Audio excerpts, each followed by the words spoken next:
Welcome back to the Weekly Trusted Visions podcast. Again, we're 2 straight weeks in a row that we have the entire team together. So thank you for everybody being part of this. Hope everybody's having a great week.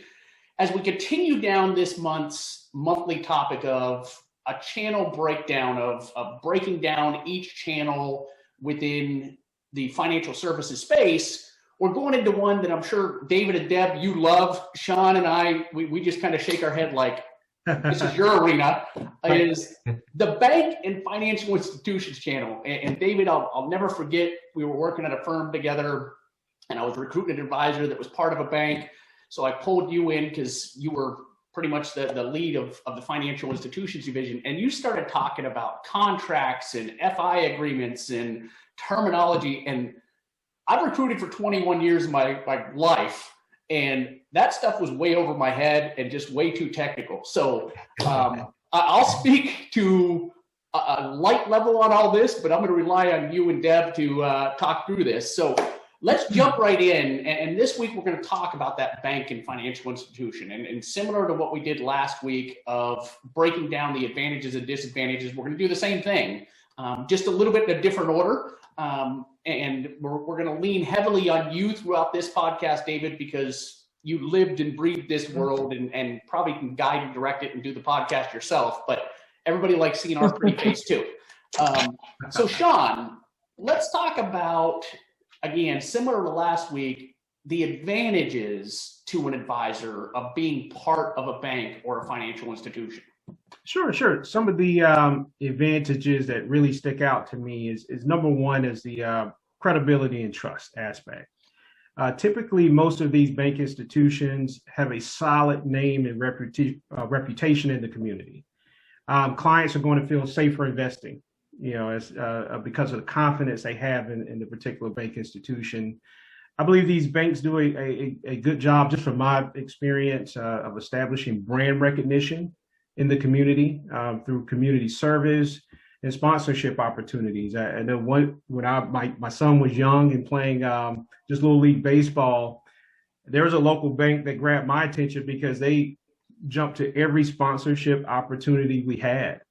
And that prompted me to investigate, and I built trust in this institution just from that experience alone.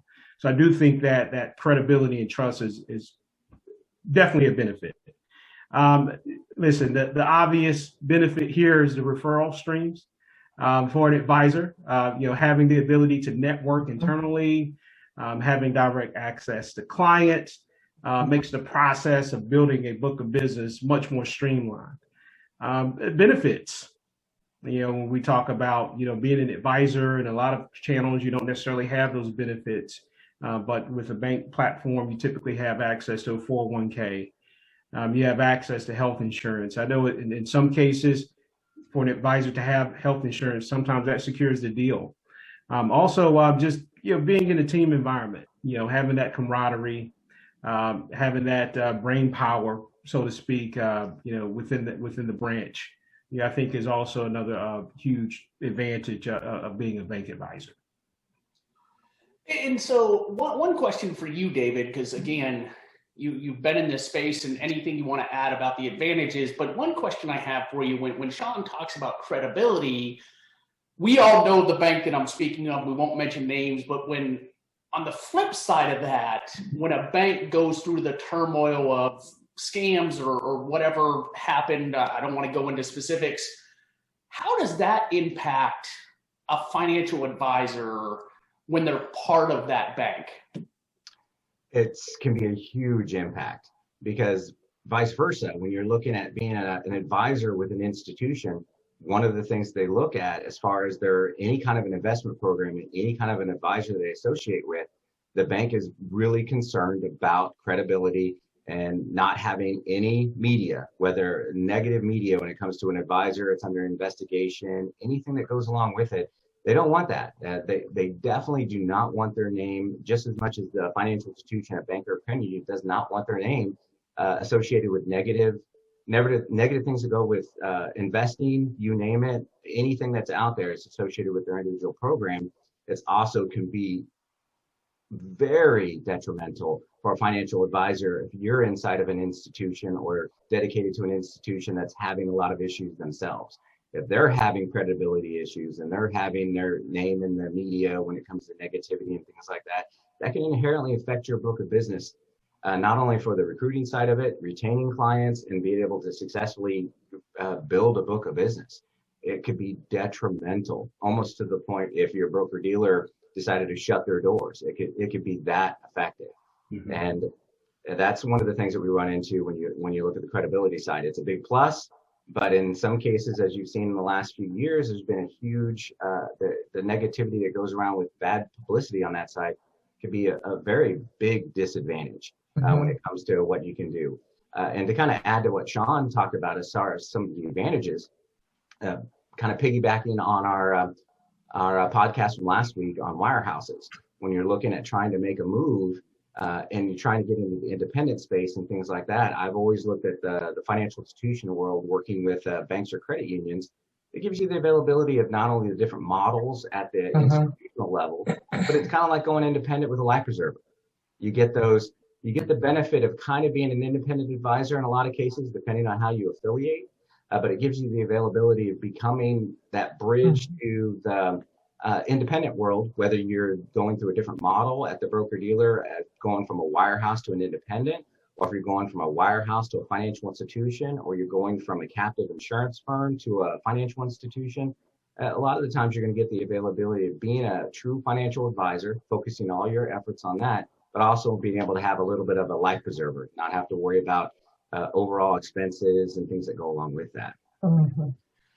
Perfect. Appreciate that, David. So now let's flip it to you, Deb, and talk about, again, similar to last week, some of the disadvantages of being part of a bank or financial institution.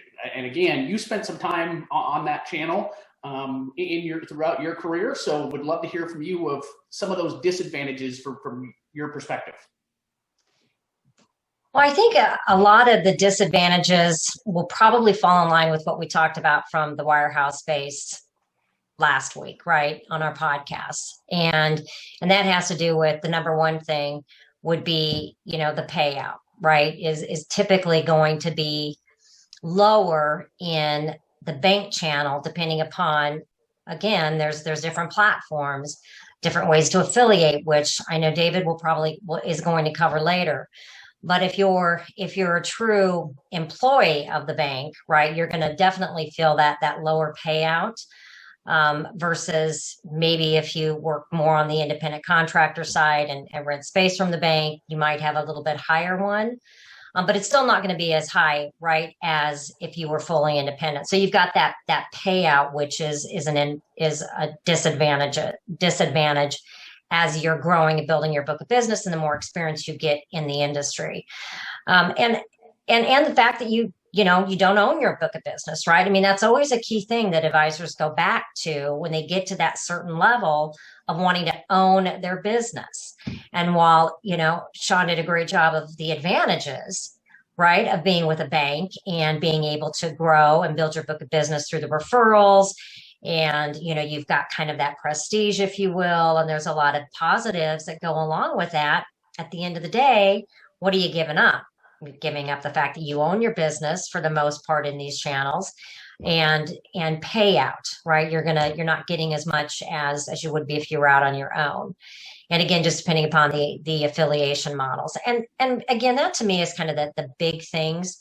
And I know David will cover a lot of that in the different models as he's, going forward. But that's the main thing. David, you can jump in if you think other than that, those are kind of the big things that are the disadvantages. You bet. And that's perfect, Deb. And the only other disadvantages sometimes is you find product restrictions. You don't see it as much anymore, but in most of the, you're looking at alternatives and things like that. And the REIT business has changed over the years. So you will find situations when working with an institution, there may be some limitations, not what it used to be in the past, but there are some limitations on when it comes to some products that you can provide. So it's, being able to adhere to a team. Some people will look at it as a disadvantage. When you're taking somebody from a wirehouse that wants to be that wirehouse guy, wants to be involved with the stock market, wants to be that stock market guy, it may not be a good fit for a financial institution, because what you've got to look at is the attitude and aptitude of that individual advisor, and will they flourish in an environment like that, where you're building partnerships and building relationships with the relationship managers and client people and things like that. You're part of a team, even though your whole job is consisting of working 100% of your time on investments. You still got to be involved and understand what's going on in the financial institution side of it when they're looking at, what their goals are. And a lot of their goals are, core deposits, keeping assets at the institution and things like that. And even in very successful programs, the revenue that's generated on the financial, on the investment side of the programs inside of there still dwarf in the profitability that they have in most cases when it comes to what their core business is, and that's banking, lending, and things like that. And one of the other things that comes along with it is understanding what core deposits mean to that institution. And some of the other advantages that we didn't really talk about either, and I kind of forgot to mention that when Shaun was talking about some of the advantages, is it allows them to be competitive in their landscape. You look at a lot of these small institutions that you're cutting checks to other, wirehouses and broker dealers for people moving assets out of their institution. They would rather those assets stay, but if they can't stay, they can at least work with a financial advisor that's connected to their institution, and they're able to get some additional revenue off of that versus just lose those deposits. They can be involved in really what they call customer retention. And that's a big part of one of the advantages that go along with it, is the retention for the clients is incredible.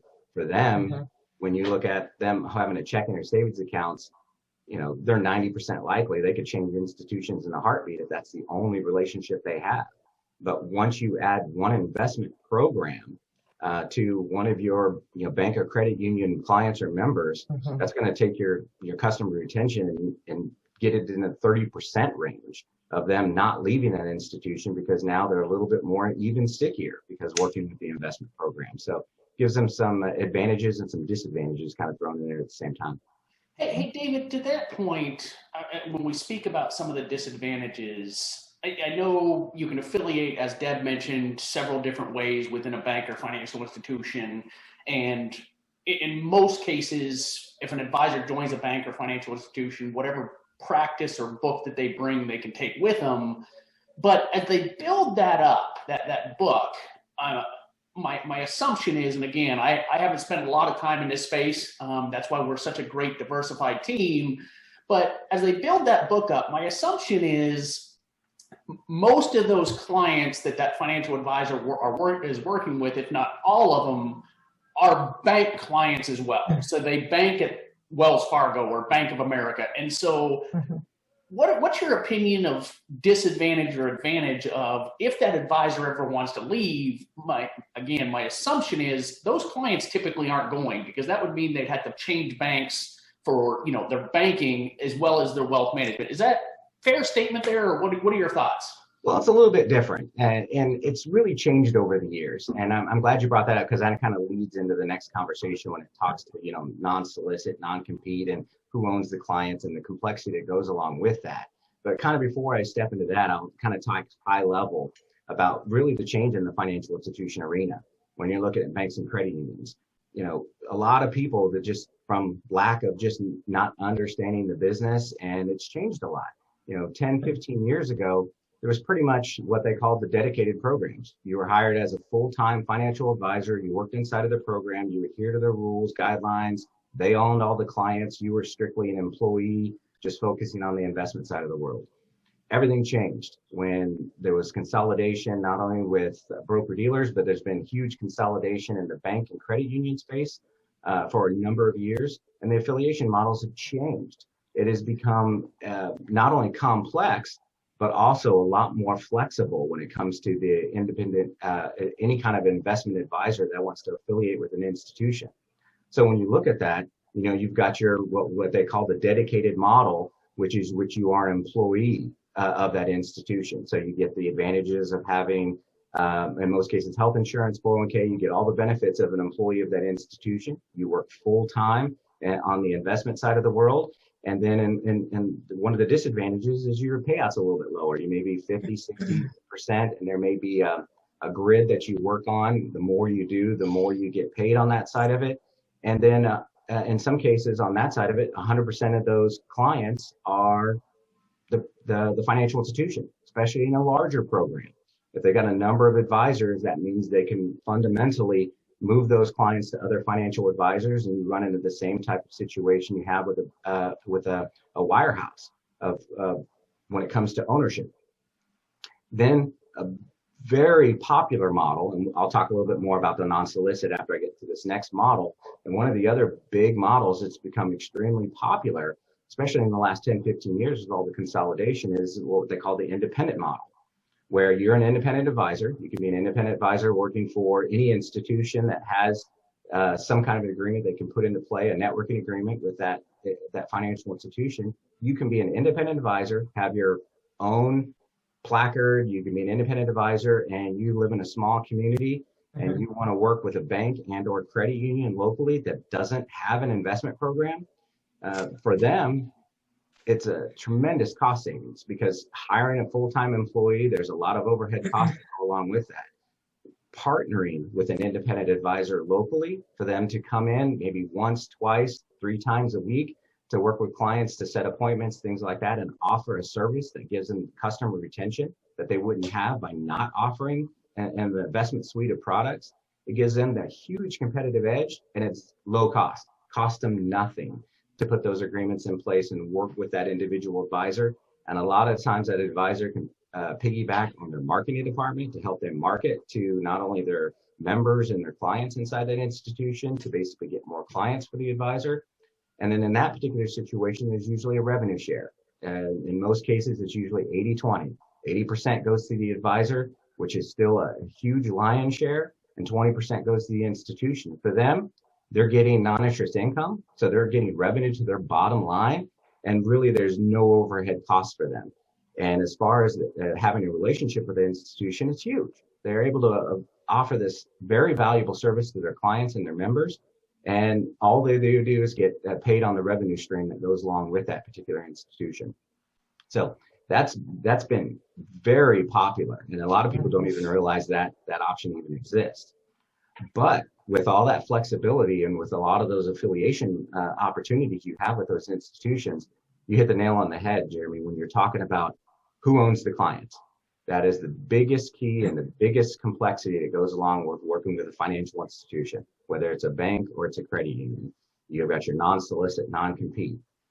But the biggest advantage is you need to work with somebody that's a subject matter expert in the financial institution arena, and or a third-party recruiting firm like ours with like Deb or myself that have tremendous amount of background in that side of the business, because you can control that. You can actually be an independent advisor and decide, hey, I want to become an employee with this institution, or coming from a wirehouse, you can negotiate what's going to happen with that books of business and those clients. They have the flexibility of saying, hey, I want to come over as an employee. Things have changed. I want to be able to bring my practice, and I want to be able to bring it to the institution. And I've got 1,000 clients that I currently work with. You can put an agreement in place where those clients will be yours now, and will continue to be yours if you decide to separate later. So I always say you have to have what we call a prenup in our business. Everybody's always excited about a new marriage and a new relationship, just like you would if you were partnering up with a financial institution. You see all the positives, but you got to have a plan in place if things go sideways and you decide to part ways. So I say not only you've got to have an agreement in place on who owns the clients, your current existing clients going forward. Are they owned by the institution, and do they have another advisor that would be able to service those clients? A lot of institutions, if they have an independent agreement, have nobody else that would be able to service those clients if they're gone. They still have to have a securities license to serve them. So you run into some complications on that side. And a bigger part is having that contract in place. And it can be, you work with a lawyer, it can be a handwritten contract. You can put anything in. You've got to have some kind of an agreement in place. And then also rights of first refusal. Because even if you're in a situation where you decide to leave, you would still have the opportunity to be the first one to basically have an independent third party come in, evaluate what that book's value is, and be able to purchase that book of business from that institution if they want to get out of the business. But as an advisor, you don't lose those clients. It gives you the availability to negotiate that on the front end and be able to use an independent third party to evaluate it, so you're not competing back and forth, and vice versa for the institution. Who's to say, and we've done this a lot for a lot of advisors that have got closer to the retirement age, and say, hey, I want to bring my book of business in. I want to be able to continue to work it, bring in new clients. But they put together an agreement on the back end and saying this institution is actually going to end up buying my book of business from me, finding a new advisor that we can bring in to train and go from there, and can either pay it in a lump sum or over a longer period of time, just like any other consolidation of business. So it's been huge on that side, being able to have that partnership in play, where you as an advisor, not only if you decide to make a move or if you want to retire, or you just say, hey, I want to start over, you've got a way where you've got an institution with an enormous amount of resources that can basically compensate you for that business that you've already been working with for the last 10, 15 years. So there's a lot of opportunity out there, and I didn't even cover it all. That's just top echelon. We can really get into some details. Yeah, it's similar to last week. I mean, we could, for each one of these topics, trying to speak of it at a high level.